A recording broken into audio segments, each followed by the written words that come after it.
So, okay, circle back now to 2012, 2013 coming, and link development has changed and changed again, and evolved and then devolved, and now we're disavowing. So yeah, I mean it's one of those things that is mind-boggling that we have gone from a world where we wanted to get links from websites, and we also wanted to get the major directories that people were using to get links from those as well, to the world today where you have directories charging you to get your links out of them, right?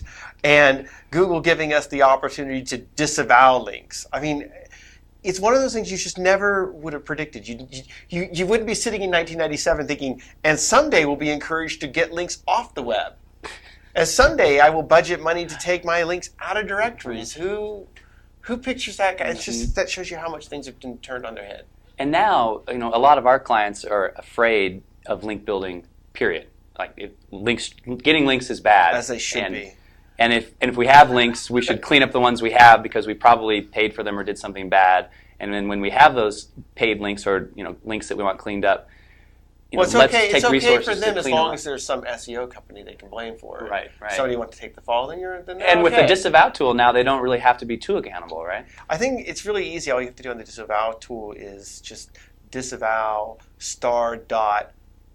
*everything, and then you're pretty good. Disavow **. Clean slate. Yeah. I mean, you won't have any links left on the web, but then slowly accept them one by one. Pick out each. Now, it's hard because you've had the crackdown on paid links as well, and nobody should have ever been doing paid links, and people still are successful with them in some cases. People certainly aren't successful in others. And I suppose it does at least give you the ability to kind of clean that sort of record up. It would be much easier if Google just said, yeah, we know these are bad links, so we just won't count them.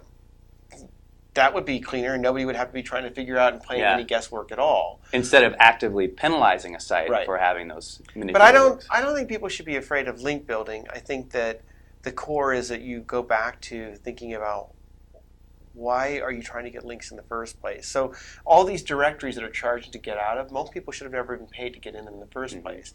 They bought links into directories because years and years ago, Google said, directory links are useful. And when Google said directory links are useful, they meant Yahoo, the Open Directory, maybe Snap, these big major directories that people used.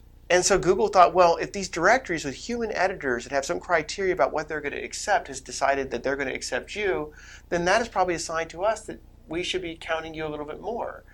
They didn't anticipate that 100milliondirectorylinks.com, get your directory links here subdomain, would be then saying, hey, get a link because Google says directory links are good.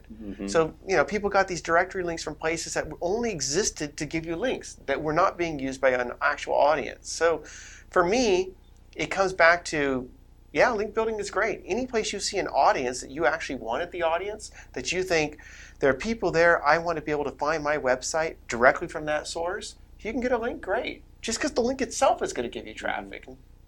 Who cares if Google likes it or not if you think the source is going to give you good traffic? But if it's, I want to get a link from this website because I think that link's going to help me do better in Google, red flag time. It's probably the wrong way to think about it. Right. RKG.